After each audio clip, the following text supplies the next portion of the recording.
हरिओम तत्सत। पिछले कुछ दिनों से निजी क्रियाकलाप की व्यस्तता के कारण श्रीमद् भागवत महापुराण की प्रश्नोत्तरी से संबंधित कोई भी भाग प्रकाशित नहीं किया जा सका, लेकिन भगवान की असीम कृपा और श्री गुरु महाराज जी के आशीर्वाद से आशा करती हूँ कि अब निरंतरता से इसके अग्रिम भागों को प्रस्तुत किया जाएगा।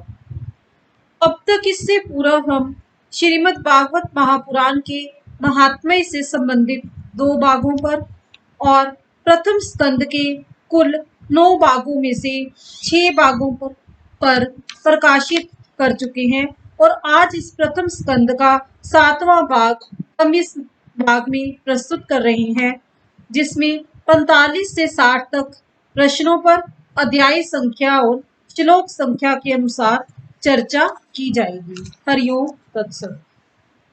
आज की इस प्रथम भाग का प्रथम प्रश्न है, जीव अपने आप को सर्वश्रेष्ठ क्यों मानता है? इस प्रश्न का उत्तर प्रथम स्कंद के अध्याय 7 में श्लोक संख्या 5 और 6 में इस प्रकार से दिया गया है। जीव माया से मोहित होकर तीनों गुणों से अतीत होने पर भी अपने को त्रिगुणात्मक मान लेता है और इसी मान्यता के कारण ही होने वाले अनर्थों को भोगता है।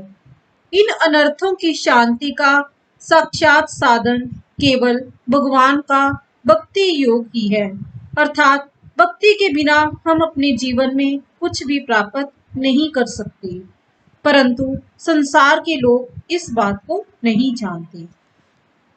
यही कारण जीव के अनर्थ भोगने का है।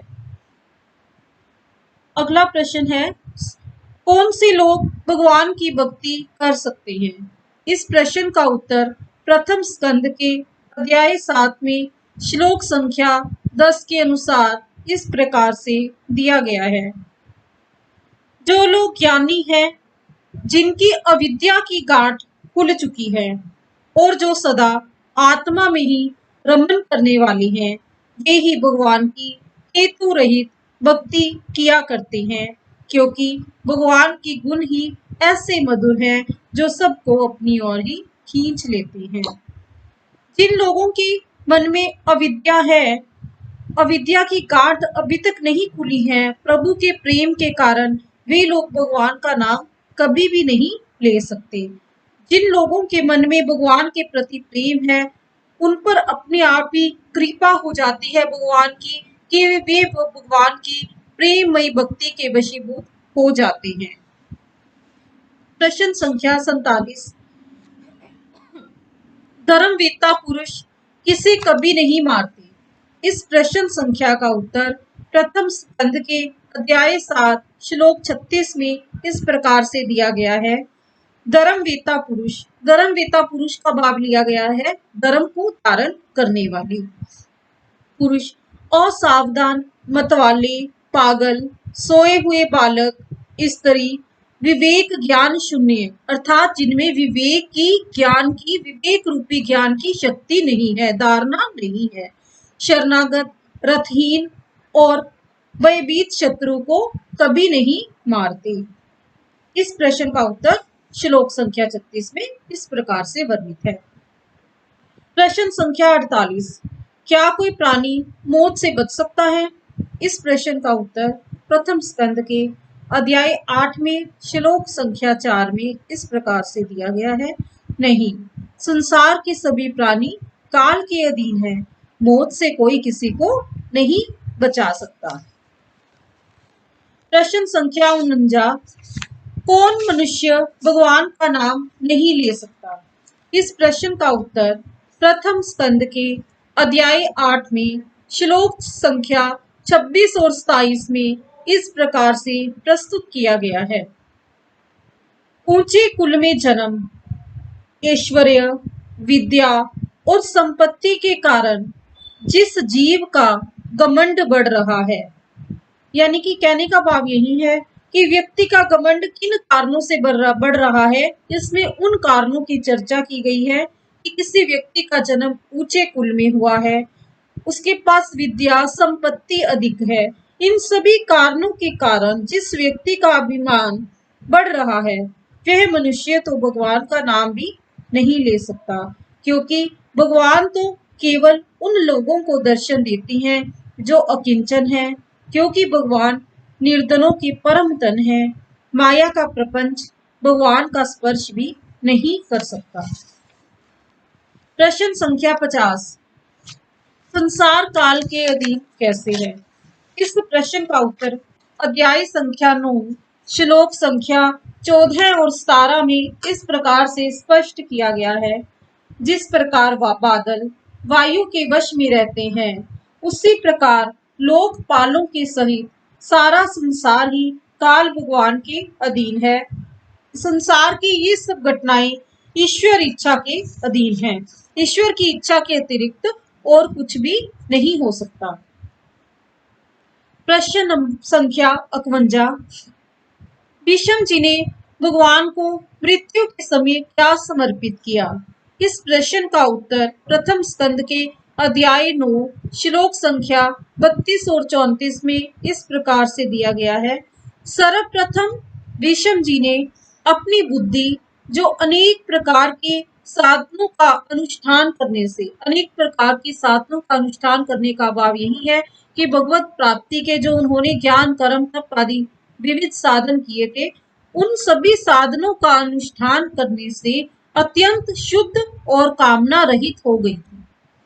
सर्वप्रथम उन्होंने अपनी बुद्धि, फिर शरीर, फिर अंतःकरण और अंत में अपनी आत्मा को उन्होंने भगवान श्री कृष्ण के समक्ष समर्पित किया। प्रश्न संख्या 52, भगवान का यश सत्पुरुषों और विचारशीलों के लिए कैसा है? इस प्रश्न का उत्तर प्रथम स्कंद के अध्याय 10 में श्लोक संख्या 11 में इस प्रकार से दिया गया है। भगवत भक्त सत्पुरुषों के संग से जिनका तो संग छूट गया है। कहने का भाव यही है कि व्यक्ति का जो संग है, दुसंग, दुह अर्थात बुरा, जो बुरा संग है वह केवल तभी छूट सकता है जब व्यक्ति अपने जीवन में भगवत रूपी भक्तों का, सत्पुरुषों का संग उसको, उसका आचरण उसको प्राप्त होता है।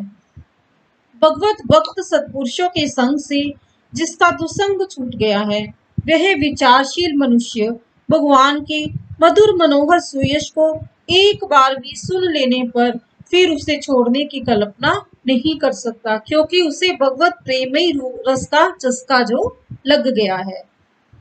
एक बार जब ये चस्का लग जाता है तो वह कभी भी छूटता नहीं है, न ही छूटने की कोई आशंका रहती है। प्रश्न संख्या 53, प्रलय के समय भगवान कहाँ जाते हैं?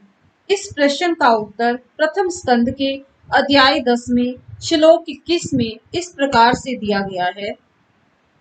भगवान वे ही सनातन परम पुरुष हैं जो प्रलय के समय अपने अद्वितीय निर्विशेष स्वरूप में स्थित रहते हैं।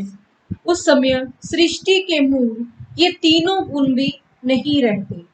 जगदात्मा ईश्वर में जीव भी लीन हो जाते हैं और मैं तत्ववादी समस्त शक्तियां अपने कारण अव्यक्त में सो जाती हैं। प्रश्न संख्या 54, भगवान के शंख की ध्वनि कैसी है? इस प्रश्न का उत्तर अध्याय संख्या 11 में श्लोक 3 में इस प्रकार से दिया गया है।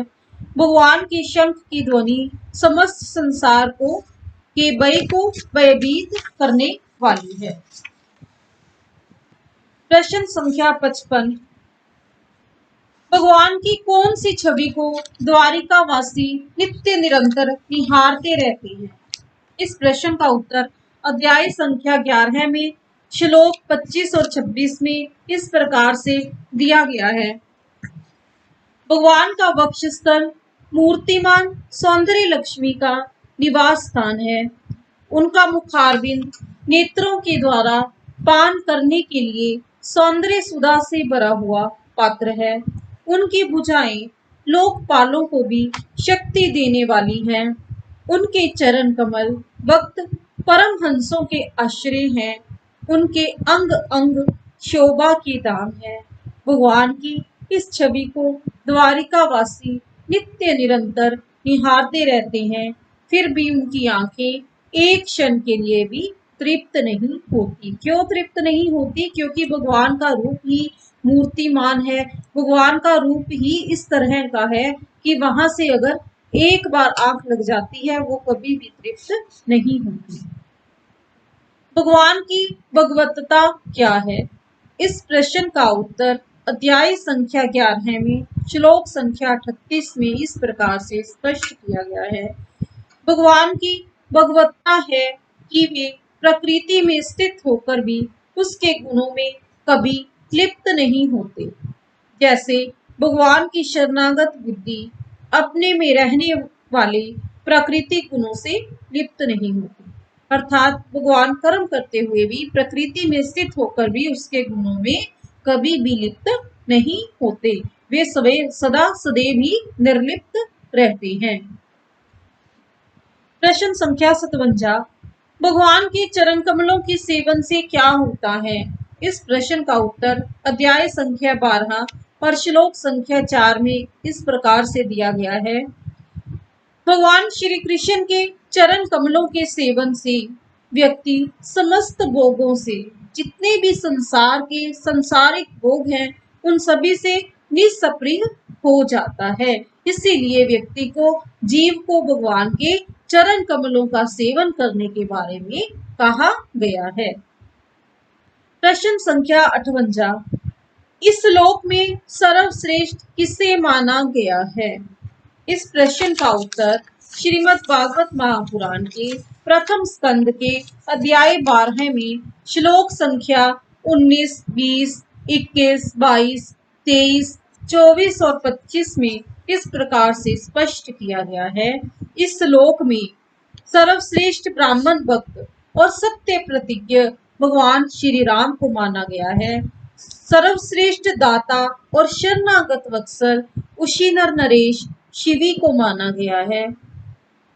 असमान समता देने में श्रेष्ठ ब्रह्मा जी को, याज्ञिकों में श्रेष्ठ दुष्यंत पुत्र भरत को, कृपालु भगवान शंकर को, धनुर्धरों में श्रेष्ठ सहस्त्र बाहु अर्जुन को, संपूर्ण प्राणियों को आश्रय देने में सर्वश्रेष्ठ लक्ष्मीपति भगवान विष्णु को, दुस्तर समुद्र को, दुर्दर्श अग्नि को, उदार रंती देव को, धार्मिक अयाति को, धैर्य में सर्वश्रेष्ठ राजा बलि को, भगवान श्री कृष्ण के प्रति दृढ़ निष्ठा में राजा प्रहलाद को, प्रजा का पालन करने में श्रेष्ठ मनुपुत्र इक्ष्वाकु को, सबसे पराक्रमी सिंह को, आश्रय लेने योग्य हिमाचल को, सबसे तितिक्षु पृथ्वी को, सहनशील माता पिता को सर्वश्रेष्ठ माना गया है। प्रश्न संख्या 59, धीर मनुष्य किसे कहा गया है? इस प्रश्न का उत्तर प्रथम स्कंद के अध्याय संख्या 13 में श्लोक 25 में इस प्रकार से बताया गया है। जो संसार के संबंधियों से अलग रहकर उन्हें उनके अनजान में अपने शरीर का त्याग करता है, वो ही धीर पुरुष कहा गया है। प्रश्न संख्या 60, जो इस भाग का अंतिम प्रश्न है, उत्तम मनुष्य कौन है? इस प्रश्न का उत्तर श्रीमद् भागवत के प्रथम स्कंद के अध्याय 13 में श्लोक संख्या 26 में इस प्रकार से वर्णित है। चाहे अपनी समझ से हो या दूसरों के समझाने से, जो इस संसार को दुख रूप समझकर इससे विरक्त हो जाता है। कहने का भाव ये है कि हमें संसार में रहते हुए, कर्म करते हुए उसमें आसक्त नहीं होना है। चाहे व्यक्ति इसे अपने ज्ञान के द्वारा, अपनी समझ से समझ ले, या व्यक्ति किसी भी अन्य साधन से समझ सकता है। किसी भी साधन के द्वारा समझने पर कि ये संसार जो है दुख रूप है और इसमें विरक्त हो जाता है, यह समझकर और अपने अंतःकरण को वश में करके सबसे पहले व्यक्ति यह समझता है भगवान के कृपा होने पर ही हो सकता है। संभव तो ये तभी है जब व्यक्ति पर भगवान की कृपा होगी, चाहे वह अपनी समझ से या किसी के समझाने से। जब व्यक्ति इस संसार से विरक्त हो जाता है, उसमें किसी भी प्रकार से आसक्त नहीं होता, पर उसके बाद अपने अंतःकरण को अपने वश में कर लेता है, अर्थात अपने मन के अधीन नहीं होता, अपने मन को आप अधीन कर लेता है। तब उसके हृदय में भगवान को धारण कर संन्यास के लिए घर से निकल पड़ता है, वही उत्तम मनुष्य है। श्रीमद् भागवत महापुराण के प्रथम स्कंद के अध्याय 13 में श्लोक 26 में इसी प्रकार से उत्तम मनुष्य की धारणा को स्पष्ट किया गया है।